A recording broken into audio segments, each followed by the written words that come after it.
placer de nuevo estar aquí para la última conferencia del año 2025, como ha indicado. Y hoy vamos a tratar cómo se refleja la administración de oxígeno, los cambios que ha habido y por qué se han producido, las razones por las que se han producido y lo que nos ha llevado incluso a planificar una serie de ensayos clínicos internacionales y con prematuros extremos.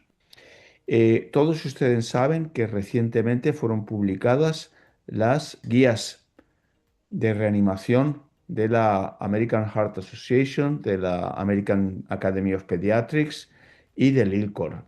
Y en ellas podemos ver que se han producido algunas novedades que quisiera destacar. En cuanto a la suplementación de oxígeno, que es el tema de la conferencia de hoy, en el ILCOR de 2020 decía, la presión positiva puede ser iniciada con aire, o sea, un 21% de oxígeno, en nacidos a término y en prematuros tardíos, y llegar hasta un 30% entre los prematuros. La oximetría se utiliza para alcanzar el rango natural de saturación de oxígeno que ocurre en los nacidos a término. Y les recuerdo que esta es alrededor de 80-85% en los 5 minutos de vida postnatal en la mediana. Bien, esto no indica que una vez inicia uno una ventilación con una fracción inspiratoria de oxígeno determinada, dependiendo de la respuesta del bebé, tiene que empezar a ajustar hacia arriba o hacia abajo el mezclador de aire-oxígeno. En algunos casos hará falta llegar a 40, 50, 60% y en otros estamos en 30, 35, 40 y luego empezamos a bajar. Eso no está indicado, pero sí la fracción inicial, que es como dijéramos, lo que nosotros tenemos que tener en cuenta antes de empezar la reanimación. En el ILCOR de 2025 indica exactamente igual que en el anterior que la ventilación puede iniciarse con aire, 21% de oxígeno en nacidos a término y prematuros tardíos. Y que en prematuros moderados, no tardíos sino moderados, de 32 a 35 semanas, la fracción inspiratoria de oxígeno debe ser de 0,21 a 0,30, o sea, es decir, de 21% a 30%. Pero añaden una frase muy importante. En los pacientes muy prematuros, que incluye también los extremadamente prematuros de menos de 28 semanas, se pueden requerir concentraciones de oxígeno más elevadas, de 30 a 100% para alcanzar las saturaciones guiadas por pulsioximetría. Por lo tanto, dejan un poco a criterio del neonatólogo, dependiendo de la edad de gestación, del peso y de las circunstancias, si él prevé que la reanimación va a necesitar o la respiración espontánea del bebé va a requerir un impulso mayor, empezar con 40 o 50 para conseguir alcanzar esas saturaciones que son objeto de nuestro deseo de 85% a los 5 minutos con fracciones inspiratorias más elevadas.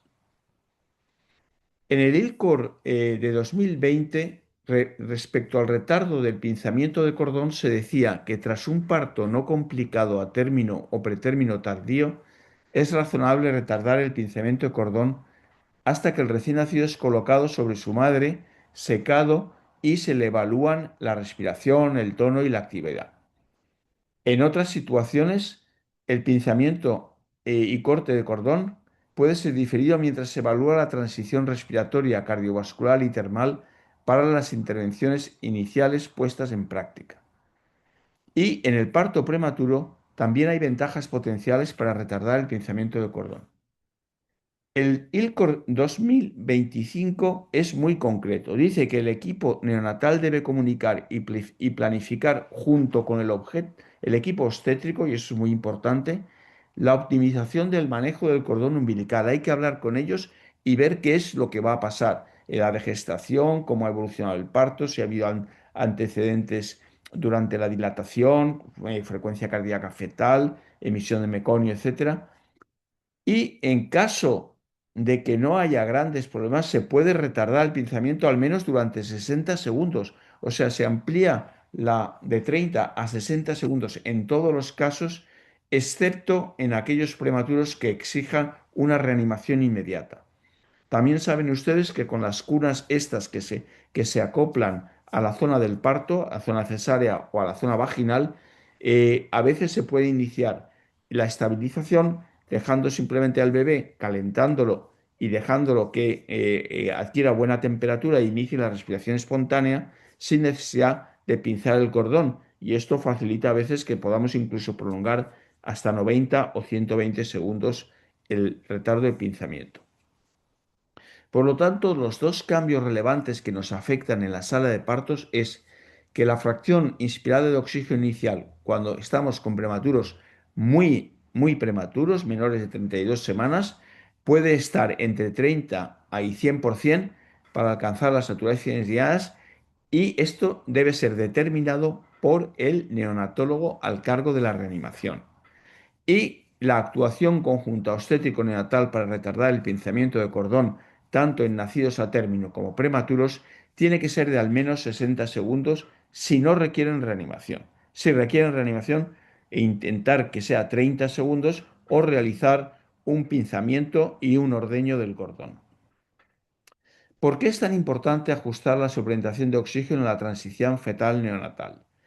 Aquí tienen ustedes uno de los trabajos más clásicos de la neonatología, publicado en 1953, que habla sobre la valoración que hacía Virginia Apgar, una neonatóloga que trabajaba en Nueva York, y ella valoraba a los bebés mediante 5 signos que todos ustedes conocen, y con ello decidía si la adaptación postnatal al minuto y a los 5 minutos había sido correcta o hacía falta algún método de reanimación más invasivo. Cuando nosotros valoramos el test de Apgar, vemos que hay dos parámetros muy importantes que son la frecuencia cardíaca y el esfuerzo respiratorio, que serán los últimos que se verán afectados en partos normales y los primeros que se verán afectados en partos complicados. Por lo tanto, la relevancia para la supervivencia es que el bebé aparezca con una frecuencia cardíaca elevada, mayor de 100, que no haya bradicardia, y que inicie respiraciones espontáneas. El color, que es el parámetro menos importante, ya se ha demostrado en estudios realizados en Melbourne, en la Universidad de Melbourne, mediante el uso de vídeos de recién nacidos, que es un valor muy subjetivo. El color, el ver a un niño sonrosado, azulado, pálido, etcétera, es subjetivo y por lo tanto son dos puntos que tienen un valor muy relativo. El tono muscular dependerá mucho de si el recién nacido es a término, es pretérmino tardío o es muy prematuro. En un prematuro muy prematuro, en un bebé de 24 o 25 semanas, hay una hipotonía natural debido a la prematuridad. Y la respuesta a estímulos es parecida. Así como el bebé a término responde espontáneamente de forma brusca y rechaza y incluso a veces con la mano intenta quitar el estímulo, el bebé muy prematuro responde poco a los estímulos, aunque ya hemos hablado en otras ocasiones sobre la importancia de realizar estimulaciones sistemáticas de la columna para conseguir que empiecen a respirar. Por lo tanto, una vez valoramos el test de Apgar, tenemos que fijarnos sobre todo en el esfuerzo respiratorio y la frecuencia cardíaca. ¿Por qué es así? Porque el intercambio gaseoso y la frecuencia cardíaca reflejan la oxigenación del individuo, y el oxígeno es necesario para el metabolismo aeróbico mitocondrial, un metabolismo que utiliza productos esenciales de la nutrición, fundamentalmente la glucosa, algunos ácidos grasos de cadena pequeña y algunos aminoácidos glucógeno-formadores para sintetizar ATP. Cuando se produce la síntesis del ATP, existen en el ciclo, los nutrientes liberan electrones de alta energía por el ciclo de Krebs y que son conducidos por la cadena respiratoria hasta el oxígeno. Y se crea en esta circulación de electrones de alta energía, se crea un potencial de transmembrana que da lugar a la síntesis del ATP por el componente 5 de la cadena respiratoria. Entonces, con ese ATP funcionan las neuronas, funcionan los miocitos, funciona el miocardio, etcétera, etcétera. Y sobre todo es importante para aquellos tejidos como el cerebro y el corazón, que no pueden estar sin reservas de ATP más de unos escasos minutos. ¿Qué ocurre cuando no hay oxígeno? Cuando el oxígeno está ausente. La cadena de respiratoria produce una reversión de los electrones de alta energía. En vez de ir del componente 1 al componente 4 y luego generar el potencial de transmembrana, lo que hace es que vuelven, se revierten y se unen para formar unos aniones superóxido. Es decir, la ausencia de oxígeno da lugar a la formación de gran cantidad de aniones superóxido, ya que el oxígeno no es capaz de neutralizar esos electrones. Y en estas circunstancias se produce un bloqueo de la síntesis de ATP. Y al bloquearse la síntesis de ATP, lo que ocurre es que las neuronas fundamentalmente, pero también el miocardio, no pueden estar más de escasos minutos sin empezar a sufrir daños enzimáticos y estructurales irreversibles. Por lo tanto, hemos visto que el oxígeno es importante para la adquisición de energía con la que funcionan nuestros órganos, pero también la presión parcial de oxígeno aumentada produce una vasodilatación pulmonar, una disminución de la resistencia vascular pulmonar y aumenta el flujo sanguíneo, y al aumentar el flujo sanguíneo la arteria pulmonar y los capilares pulmonares, permite la oxigenación a nivel alveolar de esa sangre, que vuelve al ventrículo izquierdo por las venas pulmonares, a la aurícula izquierda y luego al ventrículo izquierdo completamente oxigenada, dando lugar a la normalización y a la estabilización de la saturación de oxígeno en el recién nacido pasados unos 10, 12, 15 minutos después del nacimiento. ¿Cuáles son las ventajas de retardar el pinzamiento de cordón? Muy fácil. Son tres ventajas fundamentales. En primer lugar, hematológicas. Transfusión de un volumen de sangre a la circulación del feto o del recién nacido, mejor dicho, aproximadamente de un 30% de la volemia. Se aumenta en un 30% la volemia. En segundo lugar, la llegada de ese volumen de sangre por la cava inferior al ventrículo, a la aurícula derecha y ventrículo derecho, produce un aumento de la precarga que da lugar a un aumento del gasto cardíaco. El gasto cardíaco aumentado pondrá en mayor número, en un volumen mayor de circulación de sangre, y ese volumen mayor de circulación de sangre oxigenará mejor todos los tejidos. Y finalmente, también desde el punto de vista hemodinámico, el paso de sangre en mayor cantidad por la arteria pulmonar, capilares sanguíneos y retorno venoso pulmonar al ventrículo izquierdo aumentará la precarga del ventrículo izquierdo y por lo tanto también el gasto cardíaco a nivel de la aorta. ¿Cómo procedemos a la oxigenación en la sala de partos? Aquí tienen un esquema de un artículo que publicamos recientemente, que les recomiendo porque este artículo resume todo lo que les estoy diciendo, pero con mayor detalle y muchos gráficos. Y vemos cómo el objetivo sería que a partir de los 5 minutos, cuando llegamos los 5 minutos, el bebé tiene que tener una frecuencia cardíaca estable en torno a los 140-150 latidos por minuto, y tiene que tener una saturación estable en torno a los 80, 85 o 90, entre los 85 y los 90 en porcentaje de saturación de oxígeno.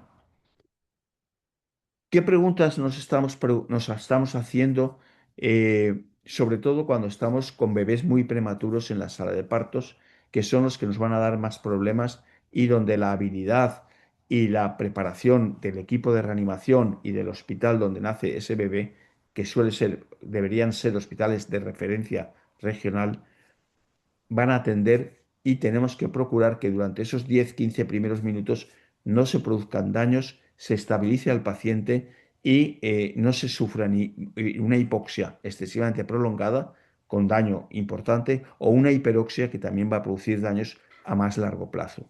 Por lo tanto, las preguntas que nos hacemos es: ¿cuál es la FiO2 inicial óptima? ¿Qué valores de saturación deberían ser alcanzados y a qué tiempos después de la expulsión fetal? ¿Y cuáles son las consecuencias de no alcanzar las saturaciones o la frecuencia cardíaca en tiempos determinados? Y si debería ser la FiO2 individualizada según fuera el parto cesárea o fuera un parto vaginal, según fuera género masculino o femenino, según fuera una edad de gestación u otra, etcétera, etcétera. En el año 2008 y 2009 nuestro grupo publicó dos trabajos que yo considero seminales porque compararon la fracción inspiratoria inicial de prematuros con 30% aleatorizado a 90%. O sea, se aleatorizaban los bebés de menos de 28 semanas a 30 o a 90 y se vigilaba la evolución hasta su estabilización, aquí ven hasta 30 minutos, de la frecuencia cardíaca y de la saturación de oxígeno. No encontramos diferencias importantes en cuanto a la frecuencia cardíaca y sí que encontramos alguna pequeña diferencia de concentraciones más bajas de oxígeno que no llegaban hasta ser cifras similares en ambos grupos hasta que pasaban 7 a 8 minutos. Por lo tanto, había una cierta tendencia a saturaciones algo más bajas en el grupo de 0,30 comparado con el 0,90. Simultáneamente, el doctor Neil Feiner en San Diego hizo un estudio en el que comparó aire, ambiente versus 100%. Es decir, una diferencia muy superior. Aquí eran 3 veces más oxígeno en un grupo que en el otro y aquí eran 5 veces más oxígeno. Los niños que recibieron oxígeno al 100% tuvieron frecuencias cardíacas altas ya a partir del minuto, minuto y medio, y luego los que recibieron aire tenían bradicardia por lo menos hasta los 2, 3 minutos, que luego ya se hicieron, ya confluyeron las frecuencias cardíacas en los dos grupos. Por lo tanto, fue una bradicardia inicial de aproximadamente un par de minutos la que vieron.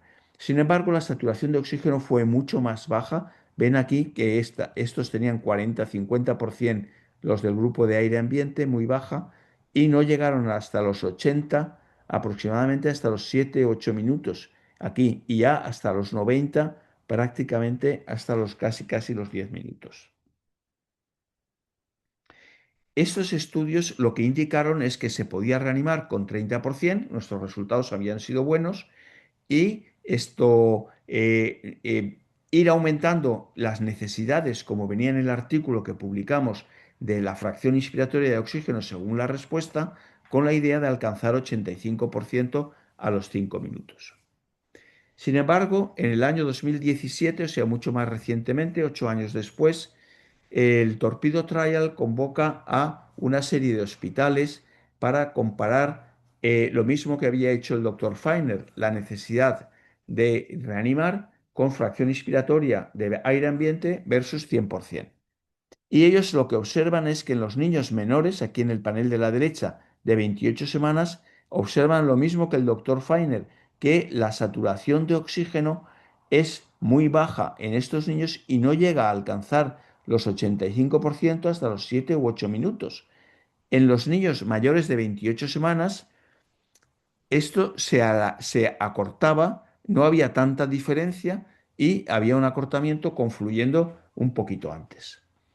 Pero lo que ellos detectaron, que no habíamos detectado anteriormente, sobre todo en el grupo del doctor Feiner, fue que cuando vieron la mortalidad de estos bebés de menos de 28 semanas, aquellos que habían recibido aire tenían un 22% de mortalidad, mientras que los del grupo de 100% tenían solo un 6%. Es decir, había un riesgo relativo de casi 4 veces mayor mortalidad que era altamente significativo. Cuando analizaban niños de mayores de 28 semanas, o sea, niños muy prematuros, no extremadamente prematuros, sino muy prematuros, no había diferencias entre ambos grupos. Nosotros entonces cogimos con otros investigadores de distintos países, hicimos una comparación de el uso, las publicaciones que se habían realizado usando alta o baja concentración para niños que habían completado las 28 semanas de gestación. Y este metaanálisis inicialmente nos demostró que no había diferencias respecto a la mortalidad dependiendo de la fracción inspirada inicial. Sin embargo, el doctor Louis hizo lo mismo en un Cochrane Review, un año más tarde que lo habíamos hecho nosotros, incluyó algunos trabajos más y tampoco encontró ninguna diferencia. ¿Cuál era el problema aquí?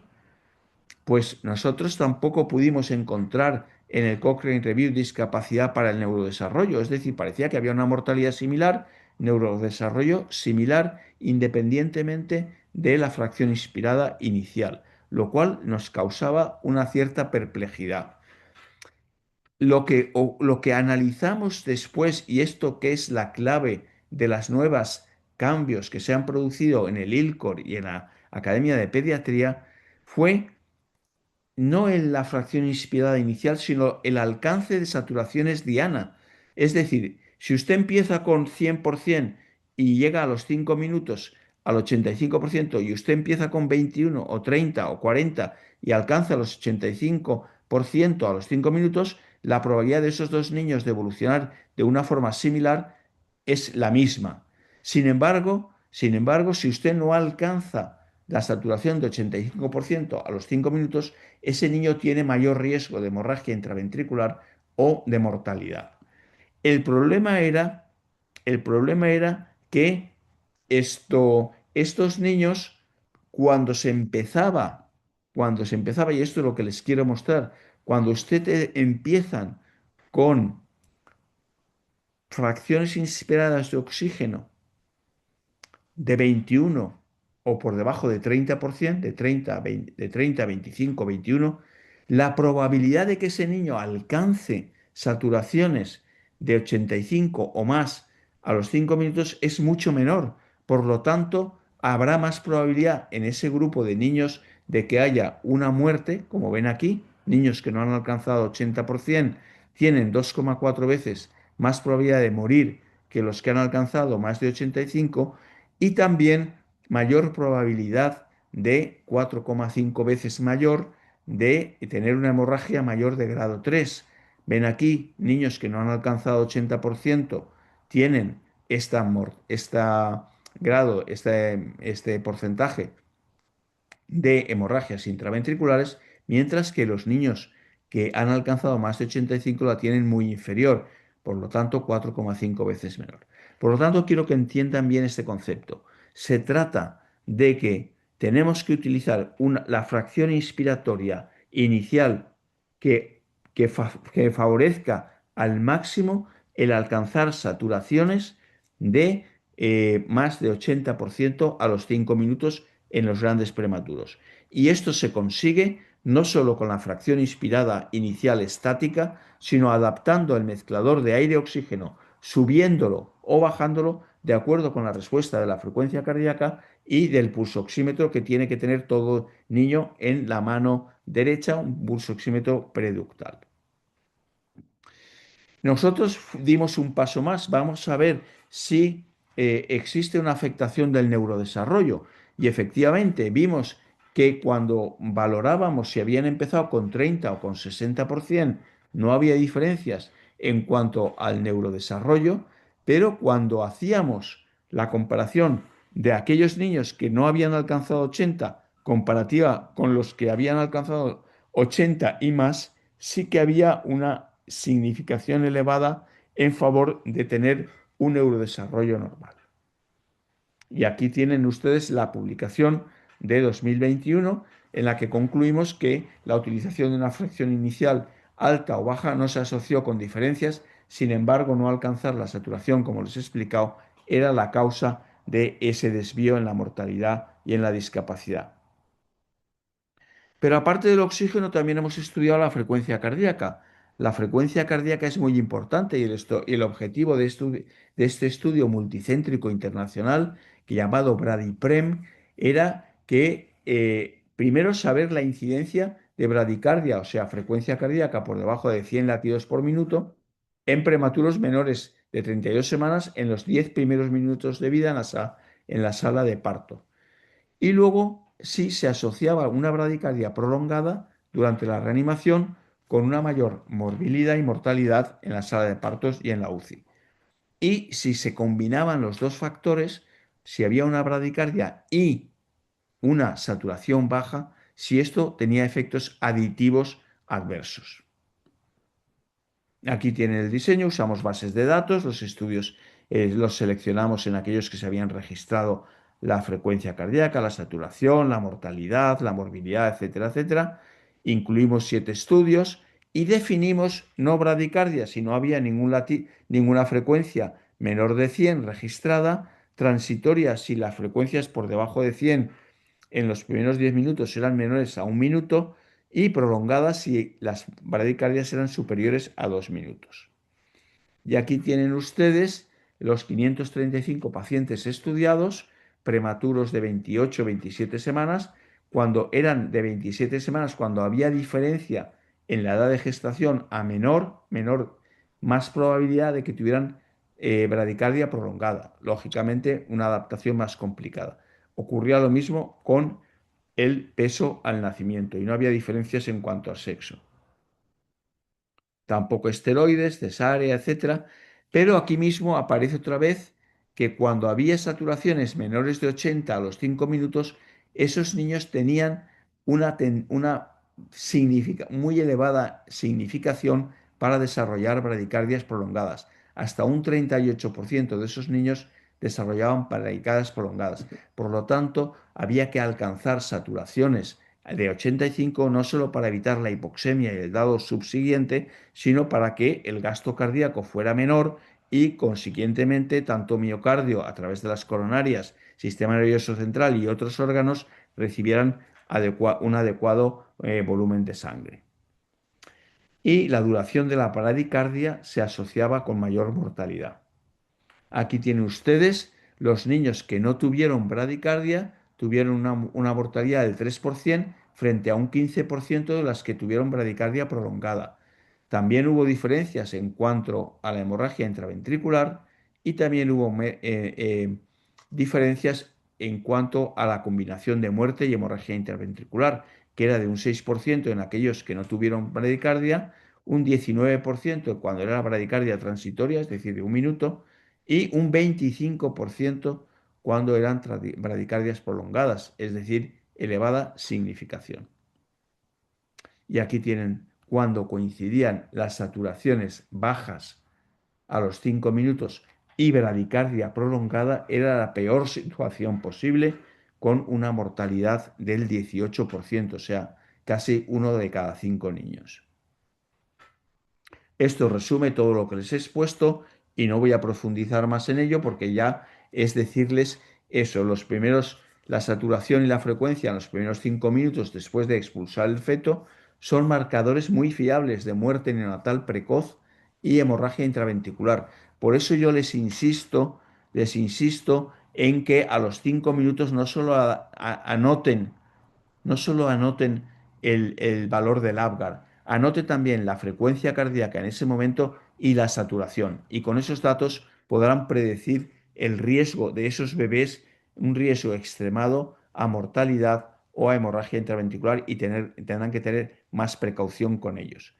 Es importante destacar que aunque no se haya controlado nunca, por primera vez sabemos que más del 50% de los prematuros de menos de 32 semanas y que no alcanzan una saturación de 80-85 tienen riesgo significativamente mayor de muerte, hemorragias grado 3 o 4 o retardo en el neurodesarrollo. Y el 62% de los prematuros menos de 32 semanas pueden experimentar periodos de bradicardia y el 42% esa bradicardia será prolongada de más de 2 minutos, que eso se suma a la hipoxemia, dando una gravedad de casi un 20% de mortalidad o padecimiento neurológico.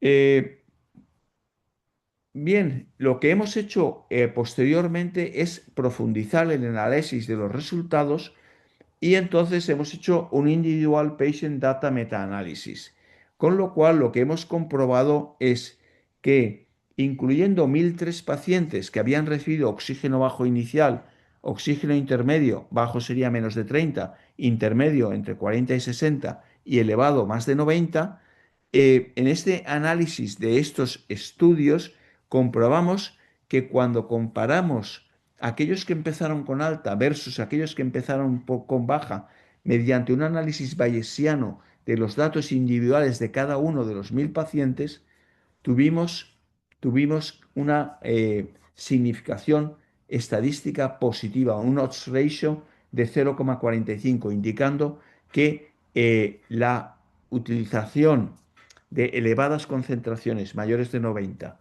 en el inicio de la reanimación o estabilización de esos pacientes disminuya la mortalidad en prematuros de menos de 32 semanas comparados con una fracción inspiratoria inicial baja menor de 0,30.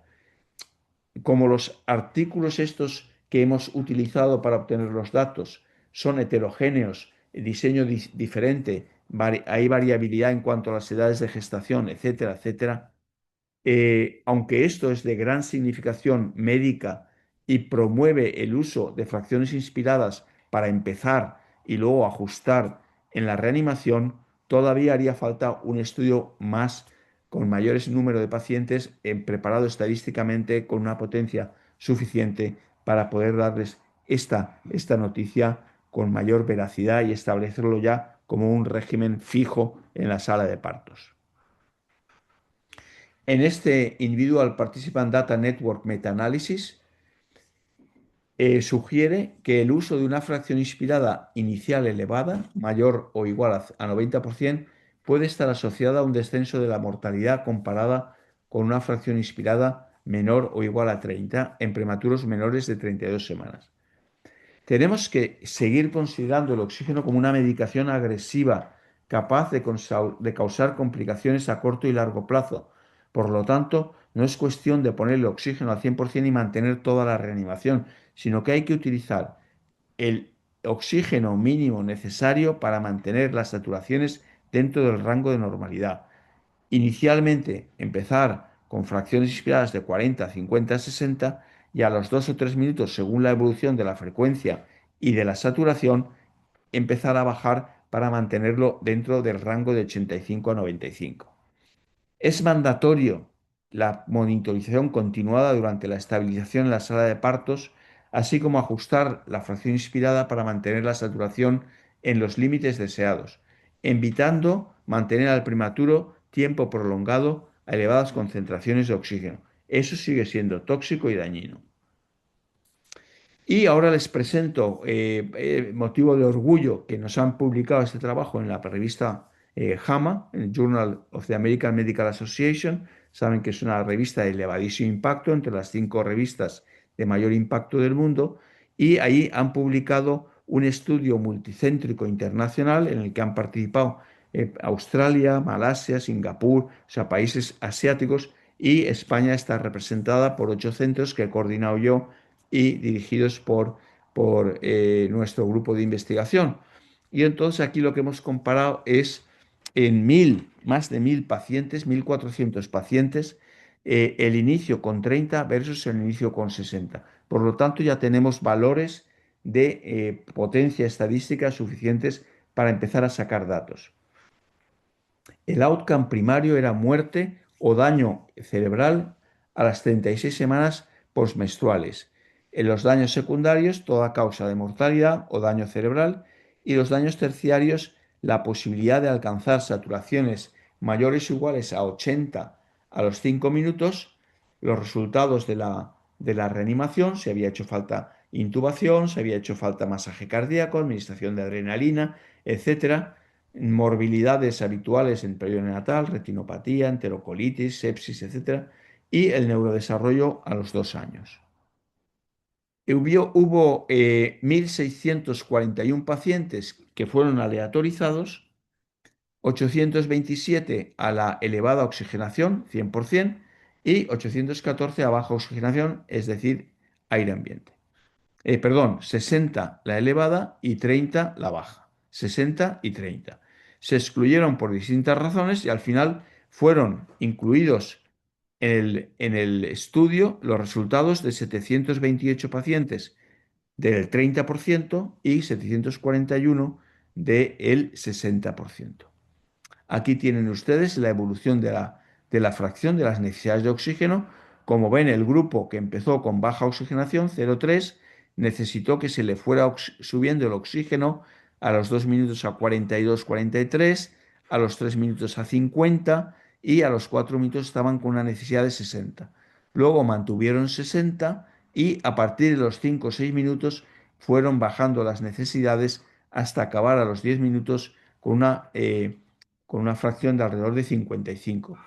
En el caso de los niños que empezaron con 0,6, también se subió al principio hasta los 65 aproximadamente y luego ya se empezó, o sea, se alcanzó el techo de fracción mucho antes. Aquí fueron a los 5 minutos y aquí fueron a los 3 y luego ya se empezó a bajar, pero si dan cuenta, a partir de los 5 o 6 minutos, los dos grupos necesitan la misma cantidad de oxígeno. Es solo al principio cuando tenemos que dar un empuje con un poco más de oxígeno para que ese niño se dispare su respiración, su oxigenación y su oxigenación y alcance el metabolismo aeróbico necesario para generar energía suficiente. Lo mismo ocurre con la frecuencia cardíaca, tampoco encontramos grandes diferencias y sí que vimos que la saturación era más baja en el grupo de baja de 30%, como lo ven, y se igualaron ambos grupos entre el quinto y el sexto minuto cuando alcanzaron saturaciones del 80%. Pero a los 5 minutos, los niños que habían empezado con 30 tenían la saturación un poquito más bajo, tampoco excesivamente, pero no llegaban a 80%. Por lo tanto, los resultados del outcome primario, muerte o daño cerebral a las 36 semanas, no fueron diferentes. Encontramos que no había ninguna diferencia entre ambos grupos. O sea que así como habíamos visto que cuando se daban 100% y se daba 0,3 o 0,21, sí que encontrábamos en los análisis anteriores diferencias, sobre todo cuando no se alcanzaba la saturación, aquí de momento no había diferencias. El segundo parámetro que vimos fue importante, que los niños que empezaron con 30% tuvieron solo el 32%, en el 32% no alcanzaron hubo menos niños que tuvieron saturaciones menores de 80%. Es decir, que había una diferencia en cuanto a la oxigenación, de modo que si empezamos con 0,3, el 45% de los niños, casi la mitad, no iban a alcanzar saturaciones de 80% a los 5 minutos. O sea que iban a ser niños de alto riesgo. Y un 32% ocurría en los niños de 0,6. Quiero recordarles aquí que probablemente el estudio próximo que vamos a hacer va a ser de 0,6 versus 1, porque creemos que dando 100% de oxígeno los primeros 2-3 minutos conseguiremos bajar estas cifras a un 8 o un 10%. Por lo tanto, a mejorar el pronóstico de muchos niños. Y luego que cuando alcancemos los 5 minutos ya seremos capaces de haber bajado la fracción inspirada a 50 o 60%. También vemos cómo los niños que empezaron con menos oxígeno tenían la mayor incidencia de bradicardia, también significativa, mayor necesidad de adrenalina y mayor necesidad de masaje cardíaco. Por lo tanto, la respuesta, la adaptación postnatal del niño reanimado o ventilado con 0,3 era inferior a la del 0,6 y requería que el equipo de reanimación en esos casos hiciera más intervenciones agresivas, como era administrar adrenalina, masaje cardíaco y derivar al niño a medicación para evitar el colapso. Bien, estas son las conclusiones. No hubo diferencia en muerte o daño cerebral a las 36 semanas entre los dos grupos. eh, Casi todos los niños no alcanzaron las saturaciones. Hemos dicho que era un 45% en el grupo 30 y un 30 y tantos por ciento en el grupo de 60. Pero si ponemos el límite en 85%, prácticamente ningún niño de estos alcanzó esa saturación de 85%. Por lo tanto, estamos en el margen de la hipoxemia a los 5 minutos. Sin embargo, sí que debemos reconocer que los niños que recibieron 0,6 tenían una mayor saturación en todo momento y esto necesitaron menos maniobras invasivas agresivas para estabilizarles en la sala de partos. Quisiera dar las gracias por su atención y estoy dispuesto a escuchar sus preguntas y, si está en mi mano, contestarlas. Muchas gracias. Gracias, doctor Máximo. Felicitaciones por esa publicación, por el trabajo suyo y de su equipo. Y bueno, sí, hay una sola pregunta en el chat. Indica que se considera bradicardia cuando los latidos son menores a 100 por minuto. Sí, bueno, exactamente lo pusimos como una, podríamos haber puesto 60, pero pusimos 100 porque 100 es un límite que todavía permite una recuperación rápida. Pero bueno, sí, eso es una cosa de definición. En teoría, los organismos internacionales definen bradicardia como menor de 100 latidos por minuto.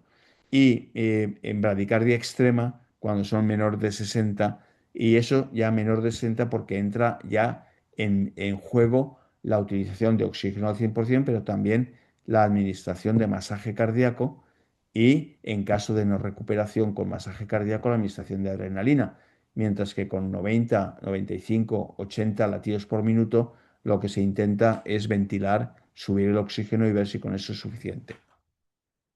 Muchas gracias, doctor. Bueno, de momento no hay más preguntas. Aprovechar para desearle a usted y a todos los doctores que nos han acompañado en este día y que nos acompañan siempre unas felices fiestas, una feliz Navidad. Pase acompañado de su familia y el 2026 retomamos en enero con una nueva conferencia donde anunciaremos también una actividad que pienso va a ser de mucho interés, ya que va a ser presencial. Muchas gracias. Un abrazo, una feliz Navidad, doctor. Cuídense, nos hablamos. Muchas gracias. Muchas gracias a todos, y a todos les deseo felices fiestas y que sea todo lo mejor para el próximo año.